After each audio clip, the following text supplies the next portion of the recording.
Welcome back to part 18 of my F122 My Team career mode. And right now we are seeing all the discounts and the R&D points we got from our free practice session, which would be after free practice 3. The GP is the Canadian GP or circuit Jacques Villeneuve, I think that's how you say it.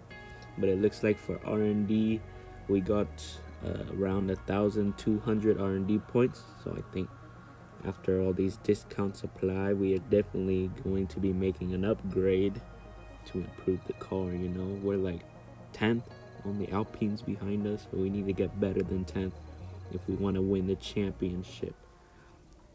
There we go. Oh wait, that was wrong. Canadian GP was the last episode. This one is the British GP, or the Silverstone circuit. There we go. Man, I get confused nowadays. I'm getting too old. Here we are applying all the new parts because the practice session we use the old parts, and then for the actual race we use the new ones. We just started a rivalry with Charles Leclerc, so let's hope we can beat him in this qualifying and race. And now we're just gonna go through all the car parts, see which ones we can make, or which one's the cheapest, so then we can make an upgrade to it. So we just looked at aerodynamics, now we're looking at chassis, now we're looking at the powertrain, and after the powertrain we'll be looking at durability, I think. Yep, there's the durability. See, we're like halfway completed with durability, I think most of them. Oh, powertrain, we're like, I don't know, what is that, 4/6 of the way there. Chassis, we're pretty low. We're like 40%. Powertrain, we're like, if you saw the chart, we were like 5th best team or something. But yeah, let's see what we make an upgrade to. I think we tried to make a powertrain upgrade, but the department capacity was full, so we couldn't make an upgrade there. So we're gonna make an upgrade to the energy storage, which is a durability part, which overall won't improve the performance of the car, but it will improve the durability of the parts. So now we're just gonna go on to our one-shot qualifying session. Here we go at the Silverstone circuit, not Canadian. Man, messed up. You go British GP. There's the pit wall, or pit straight, whatever. Look at our car, it's so dirty. Oh my goodness, there's us in the car, waving to the camera. But of course, we're just gonna run some soft tires, applying all the new parts, and here we go to our qualifying lap, I guess. And you can just watch the lap, I won't say anything, and we'll go straight to the race.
qualifying finished, it's time to remind ourselves once again of our top three: Sainz, Hamilton, and George Russell.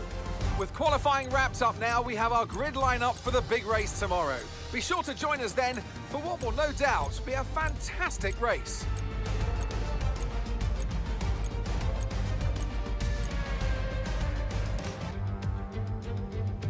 Great Britain then, one of only 2 countries to have held a Grand Prix in every year of the Formula One World Championship. And that record extends further for today's Grand Prix. The 3.6-mile-long Silverstone circuit is one of the longest of the season, with 18 corners in the current layout. With average lap speeds reaching around 145 miles per hour, it's also one of the quickest tracks of the year. Watch out for cars taking the right-handers of Abbey and of Copse flat out.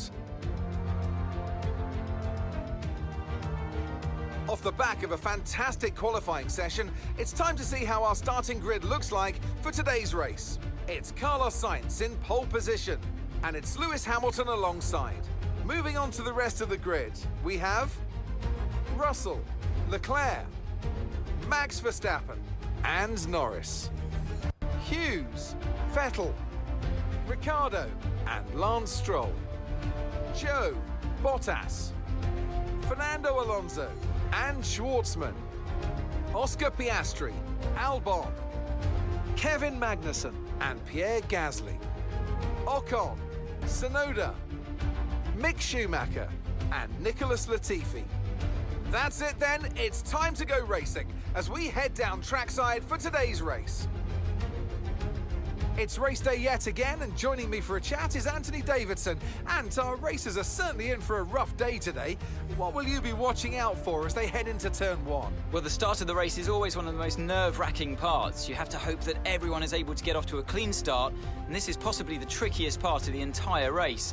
So many drivers in such a small space, and finding your braking point into turn 1 as well. It's a testament to the driver's skill that there aren't more incidents.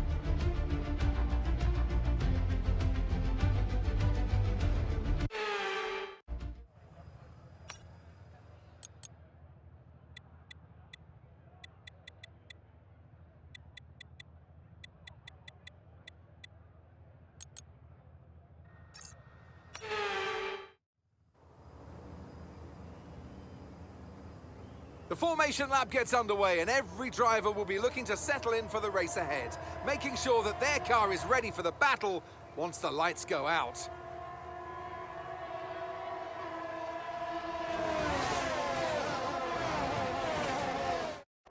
We're almost ready to start the race as the cars take their positions on the grid, with the drivers and teams making their final preparations.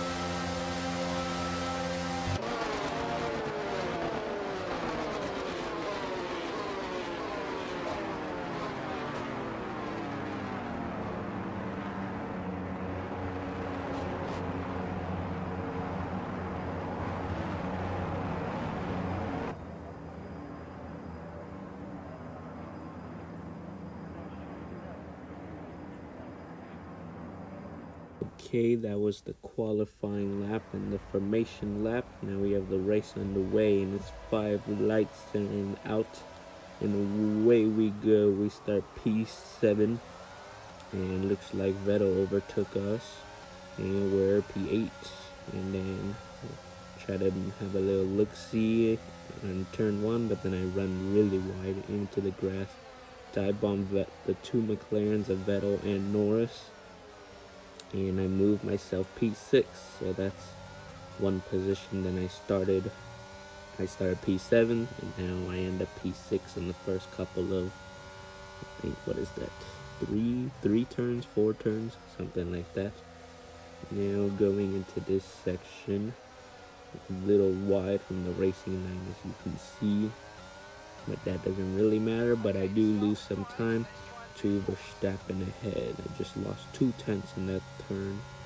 Going here, this is Copse, I'm not sure, but yeah, I'm still behind Verstappen, and I did get a warning for exceeding the track limits, and I'm running wide all these turns, which is allowing Lando Norris to come and gain, but I do gain time on this straight. See, now before the straight we were like 2/10. Now at the end of the straight we were 4/10, but now he has caught up again. He's still 2/10 away.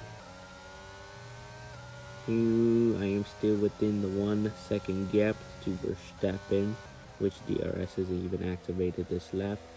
Let's see, I skip ahead because there's nothing, but then it looks like Charles Leclerc in the Red Bull has an engine failure, which allows me to overtake Verstappen. But since it was yellow flags, I have to hand that position back to Verstappen. So I do hand that back, and then going into Cops, I'm pretty sure I lose that position to Norris.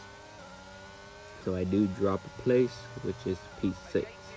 Nothing else happened, and I set a 132.867.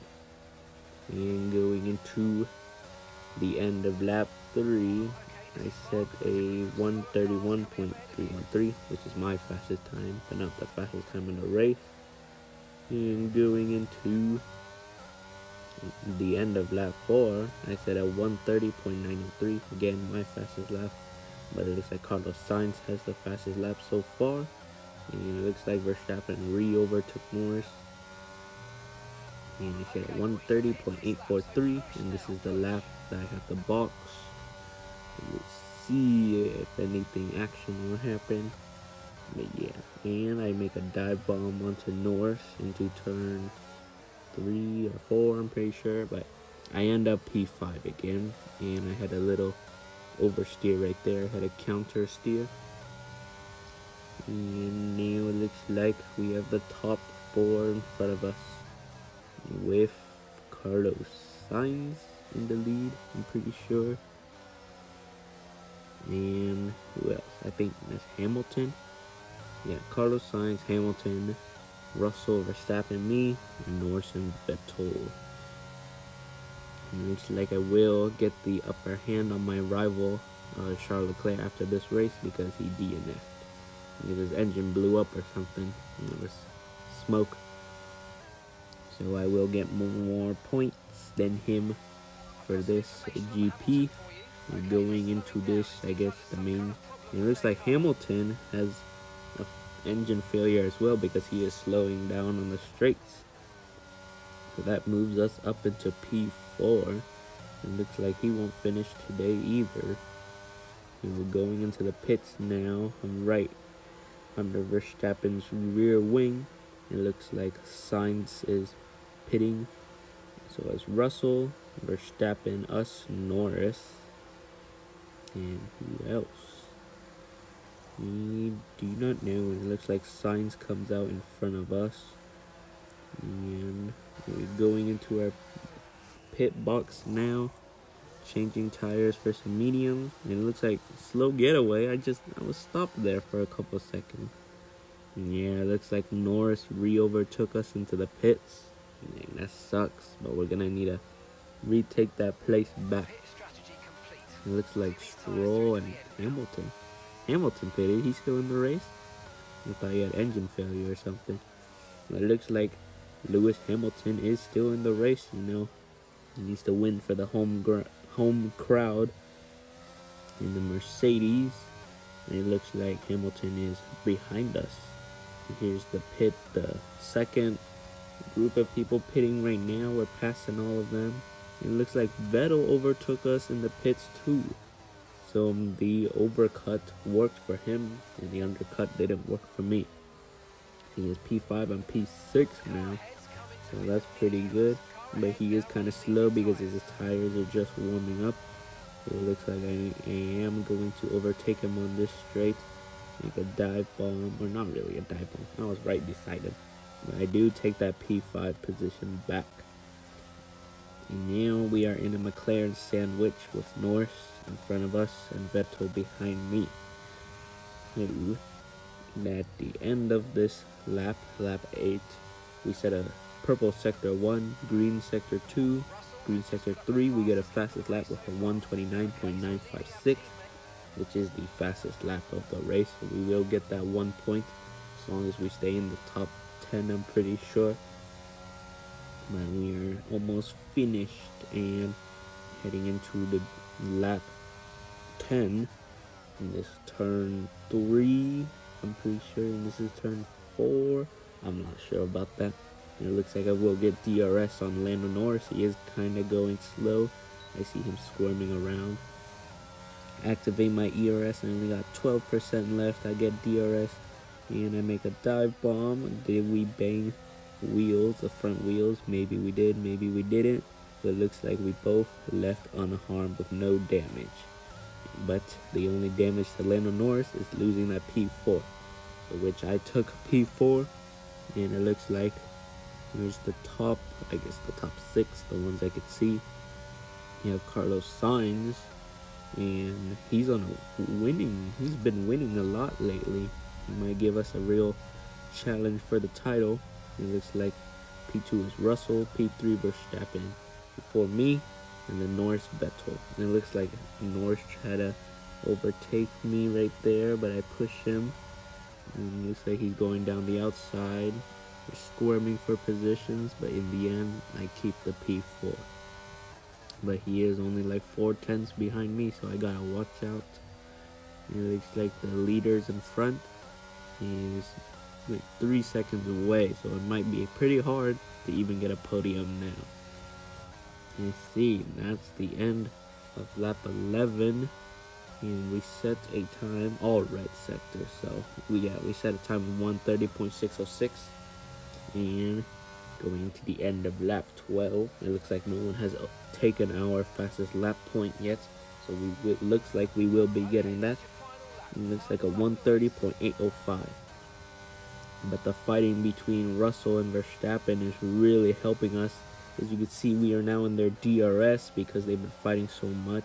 We went from like 4 seconds down to 7/10. Now it looks like I will get DRS on this straight. I activate my ERS. This is the final lap push. And behind, I'm in the slipstream of Verstappen. He pulls outside. I go down the inside of both of them. Maybe I banged my wheel against the Russell's rear left, but it doesn't matter because I overtake both of them. For P2, it looks like we did get in the podium positions. Let's hope we keep it. So Carlos Sainz in front of us with 6 seconds. He's the winner. Ferrari, just like in real life, he won at Silverstone. And we come home in P2, baby, with it looks like Russell in the Mercedes in P3. Here we go. They're all overtaking us on this cool down lap. And we did get driver of the day. So we came from P7 all the way to P2. That's 5 positions gained. It's pretty good. Podium position. Here we go. You see the Ferrari team celebrating. There you go. Carlos Sainz. He's won a lot of races so far. He won Spain, I'm pretty sure. Spain. A couple others, but he tallying up his wins real quick. So this Ferrari is giving him a good car to fight for the title, possibly.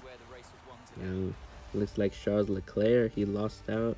He went from Ferrari to Red Bull, and the Red Bull blew up today. If he stayed at Ferrari, maybe he could have gotten a second title, because I'm pretty sure Charles Leclerc won the title last season. There you go. You see Sainz on the top step, us second, and then Russell third. Here we go. Got the trophy. The team celebrating. Now we're gonna get the champagne spraying. Here we go. And dun, dun, dun, dun, dun, dun, dun, dun, dun. Here we go. Spraying. You see our car. Our car is on there. We go pretty good. P2 for our team. Let's see. Here you can see the order of the finishers. See K-Mag and the Aston, Piastri and the Haas scoring points. Why wasn't Piastri scoring points when he was in my team? Dang, something's wrong. But we are still P1, but the gap to Carlos Sainz for P2 is only 17 points. If we have a bad race, he can easily overtake us for the driver's standings. George Russell moves up into third, and it looks like Lewis Hamilton moved down to fourth. this a sign that maybe George Russell will become the team leader at Mercedes in the upcoming season? For constructors, we move up to P3, tied with Red Bull. So that DNF for Leclerc wasn't that good, because it did lose Red Bull team points when we moved up to third in the constructors. Looks like there we go. We did beat Charles Leclerc on the rival 6-2 right now. And looks like the team acclaim, we're still 19, but we're so close to 20. We get our sponsorship money, which is a little below 600,000. Looks like we got 2 powertrain developments failed. And, for the powertrain. Looks like the Mick Schumacher contract renewal, and I will just stick with Mick Schumacher for the rest of the season. But if he wants to keep the seat next year, he better start scoring some points. I'm deciding how much I should make an offer for his salary, I guess.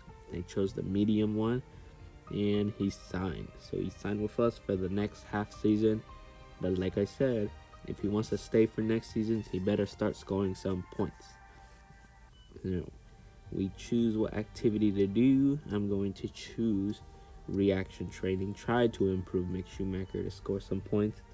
Looks like Ethan telling us we have cash when we just spent like 8 million for the contract, and going back into the powertrain to redo those 2 parts that failed, which were some bearings and fuel technology, which that will leave us with 44 points, Lewis Hamilton number 44, but we won't have enough obviously to make any other upgrades.